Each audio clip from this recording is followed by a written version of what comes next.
చుట్టితేనే దారల కషాయమే మధురం యేసయ్య సన్నిధిని మరువజాలను పడదాము చుట్టితేనే దారల కషాయమే మధురం యేసయ్య సన్నిధిని మరువజాలను జీవితకాలమంతా ఆనందించెదా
ఇశ్రాయేలు ప్రజలు చూడండి 2 దినవృత్తాంతాలు 20 అధ్యాయాలు ఏం చెప్పాను యెహోషాపాతు మీదకి యుద్ధానికి రాగా ఏం చేశాడు కత్తిలో గుణమాలు ఎక్కిరాడా కన్నులో రివాల్వర్లు ఎక్కిరాడా ఏం పట్టుకెళ్ళిన ఏం చేసినా వారు స్తుతించుటకును పాడుటకును మొదలు పెట్టగా ఇక్కడ నువ్వు స్తుతించడానికే నేను వచ్చాను చెప్పాలి ఏంటి ఒక 5 నిమిషాలు పాడకపోతే ఎందుకు మన జీవితం చెప్పండి ఇంట్లో పిల్లల మీద భర్త మీద లేదా భార్య మీద మనం నోరు లెగడానికి వాయిస్ ఉపయోగిస్తాం విషయానికి చెప్పడానికంటే ఈ పిల్లలేమో తల్లిదండ్రులకు ఎదురు సమాధానం చెప్పడానికి నోరు లెగుతుంది చెప్పాలంటే ఎక్కడలాగా నోరు చెప్పాలి ఇక్కడ లెగాలి సైతం లెగలుగుతాడా నేను ఖండించుకునే నాకు చివరికి నా ఒట్టుకు నేను కూర్చుని అమ్మ స్తుతించండి స్తుతించండి పాడండి అన్న పాస్టర్ గారు మీరు అంత గట్టిగా అరుచుకోండి. పాస్టర్ గారు మీరు ఎంత అరిసినా మా వర్షం మూకీ డ్రామా తెలుసా మీకు? ఇది మూకీ డ్రామా అంటే వీళ్ళలో పాటలో పద్యాలు వస్తాం. మరి మూకీ డ్రామా చేస్తాను ఇంట్లో ఇంక ఏడుపే ఏడుపు. గమనించండి, దేవుడి సన్నిధికి ఎలా రావాలంట? ఉత్సాహ గానముతో. చదవా హల్లెలూయా, అబ్బబ్బబ్బబ్బా హల్లెలూయా, హల్లెలూయా. ఉత్సాహ గానము చేసెదము కనపరచెదము మన యేసయ్య నామములో. ఉత్సాహ గానము చేసెదము కనపరచెదము మన యేసయ్య నామములో. హల్లెలూయా యెహోవా రామా, హల్లెలూయా యెహోవా రామా, హల్లెలూయా యెహోవా నీవే, హల్లెలూయా యెహోవా షాలోమ్, హల్లెలూయా యెహోవా రామా, హల్లెలూయా హల్లెలూయా యెహోవా నీవే, హల్లెలూయా యెహోవా షాలోమ్. 4 మాటలు హెబ్రూ పదాలు. యెహోవా రాఫా నిన్ను స్వస్థపరచువాడు ఆయనే, యెహోవా షమ్మా మాతో ఉండువాడు ఆయనే, యెహోవా నిస్సి ఆయన విజయం ఇచ్చేవాడు, యెహోవా షాలోమ్ సమాధానం ఇచ్చేవాడు, శాంతిని ఇచ్చేవాడు.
ఏంటంట?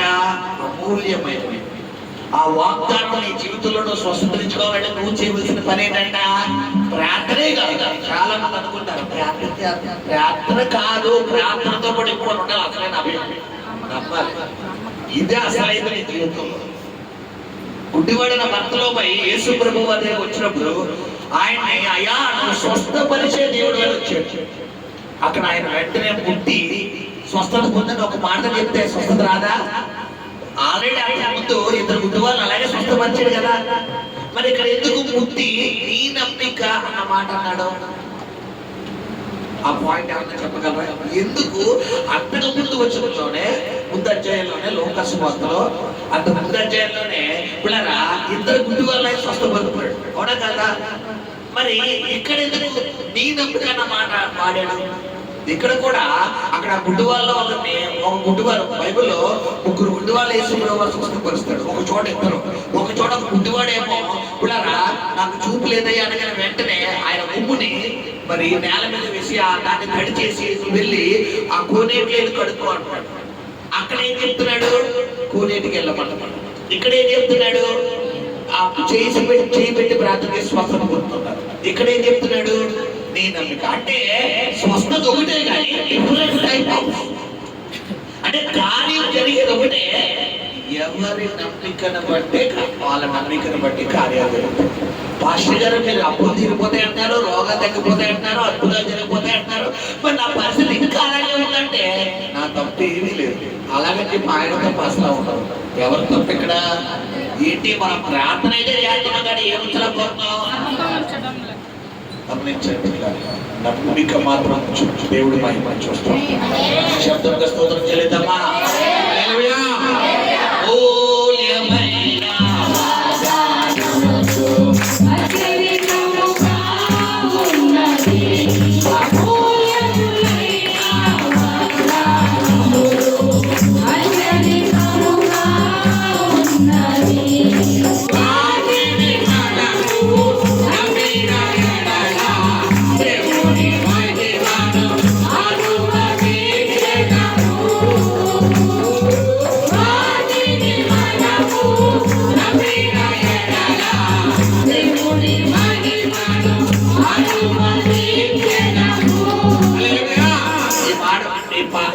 ఆ పల్లవించి ఆ చరణం పాడుతున్న దేవుడు వచ్చిన జ్ఞాపకం చేశాడు. యోహాను సువార్త 12వ అధ్యాయంలో పిల్లరా లాజరు 11వ అధ్యాయంలో మరి లాజరు సమాధి విషయంలో ఎప్పుడు మీకు చెప్తుంటాను నేను.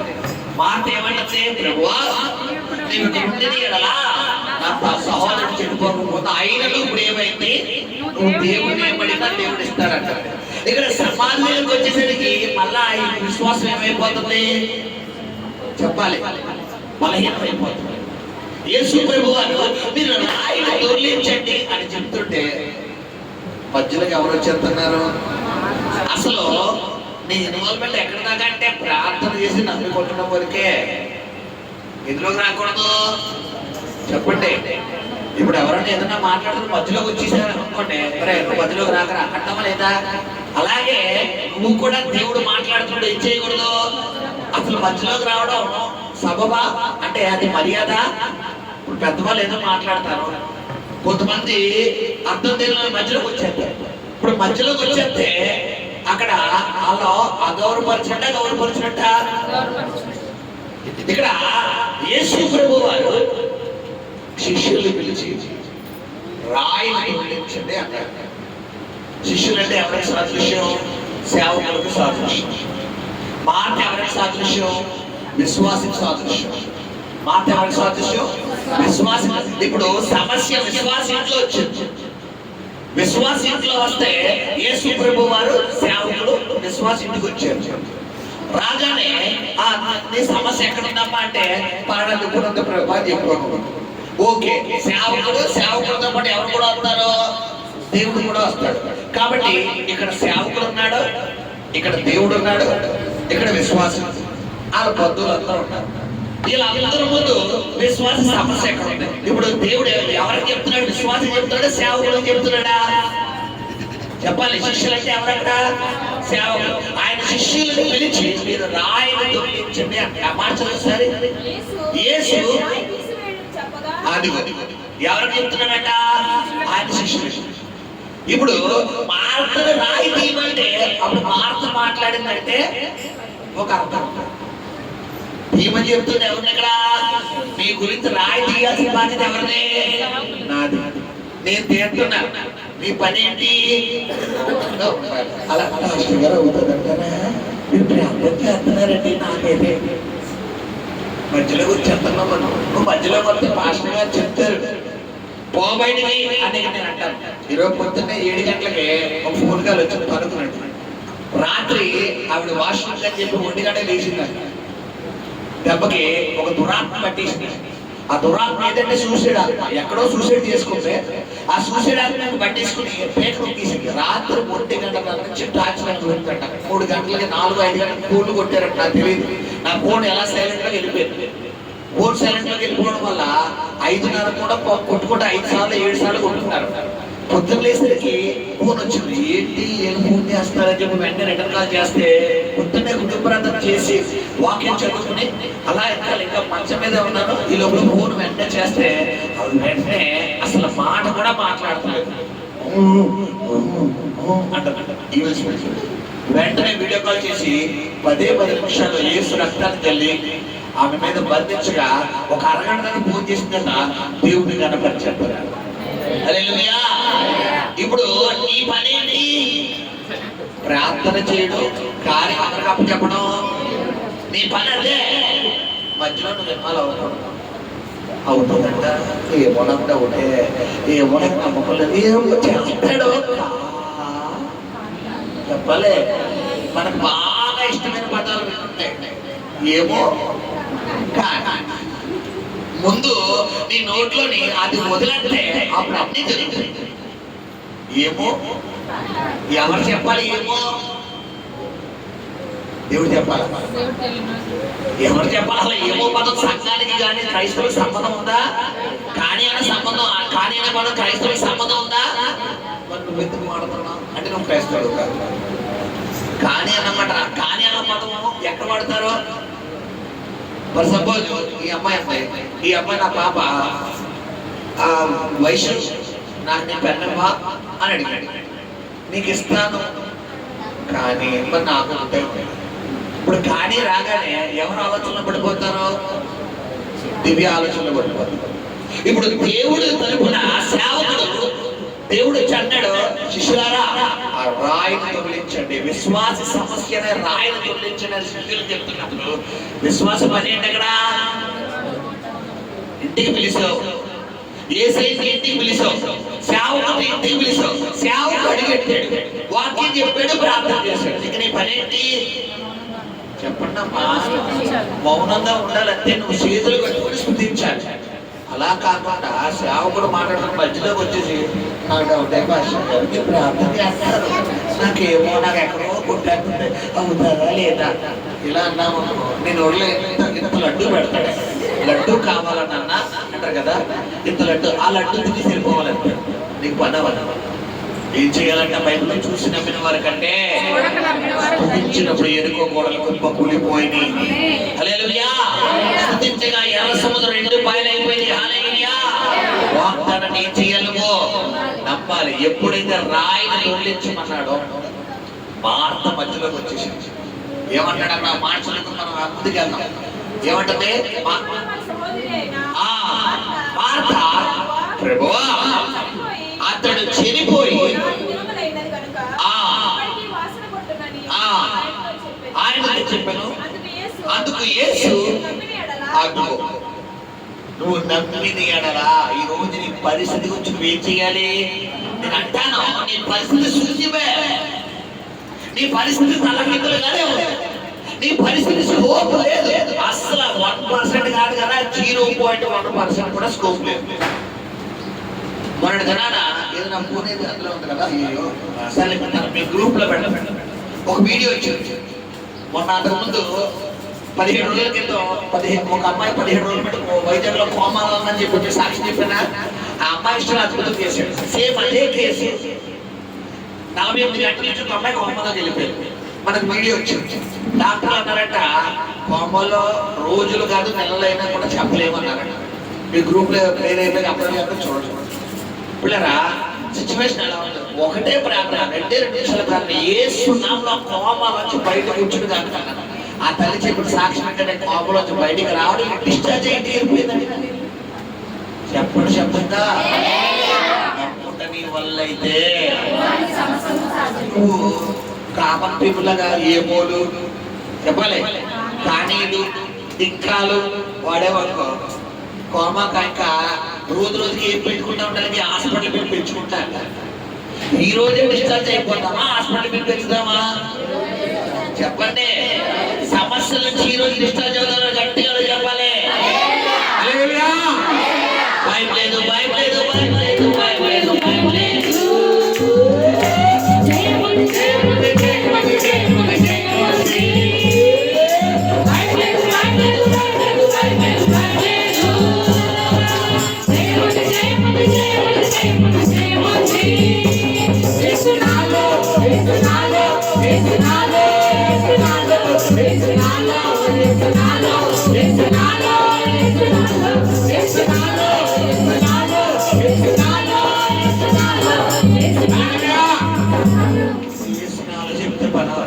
వాళ్ళు కూడా మనం చెప్పాలి.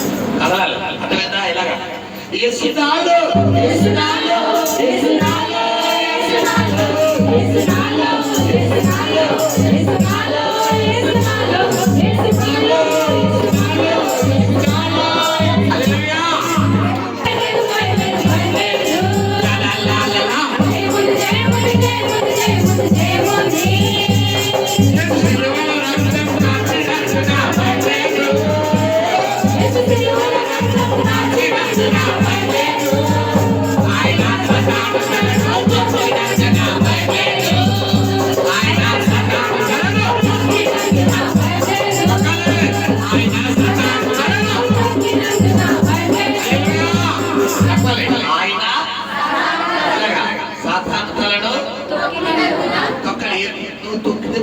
తొక్కించేస్తున్నారు. మళ్ళీ ఇంటికి వెళ్ళాక వచ్చేస్తారా బాబు అనుకున్నా.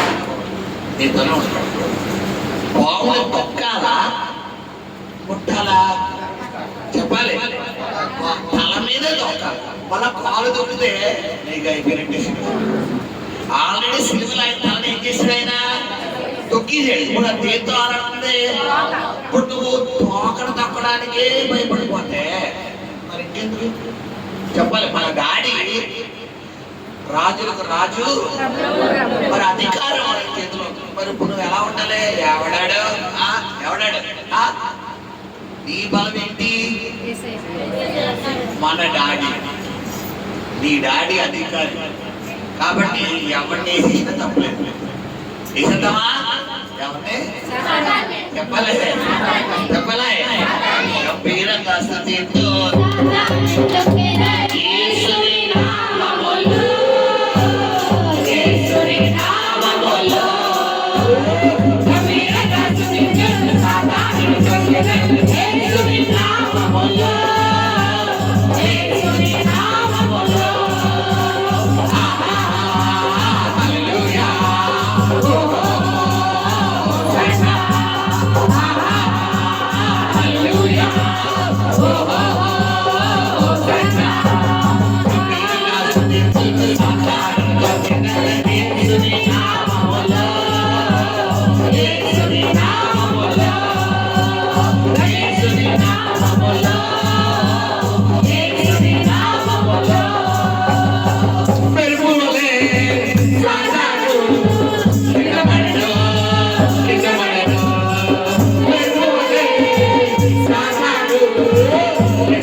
పరిశుద్ధ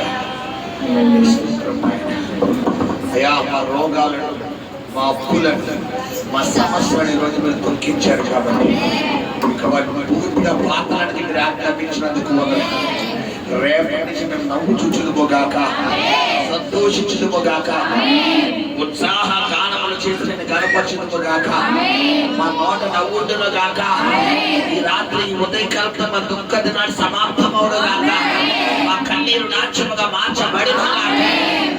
తండ్రి మా వంతునికి చెప్పడం నాయన, నీ వంతు సేవకుల వంతు నాయన అయా రాయన దొర్లించడం, నీ వంతు సమస్యతో మాట్లాడు రాజా. మేము చేయాల్సిన మేము చేస్తే సేవకులు చేయాల్సిన సేవకులు చేస్తారు, నువ్వు చేయాల్సిన నువ్వు చేస్తావు. తండ్రి నువ్వు చేసేటప్పుడు విశ్వాసంగా మీ మధ్యలోకి రాకూడదయ్యా. నువ్వు చేసేదల్లా సేవకులతో మీరు ఆ సమస్యను దొర్లించండి అని తర్వాత సమస్యతో నువ్వు మాట్లాడుతున్నావు, సమస్యతో నువ్వు మాట్లాడుతున్నావు. ప్రభు చెబుతున్నాడు ఇక్కడ, ప్రియ కుమారుడా కుమార్తె, నీలో 40 విశ్వాసాన్ని విడిచిపెట్టు.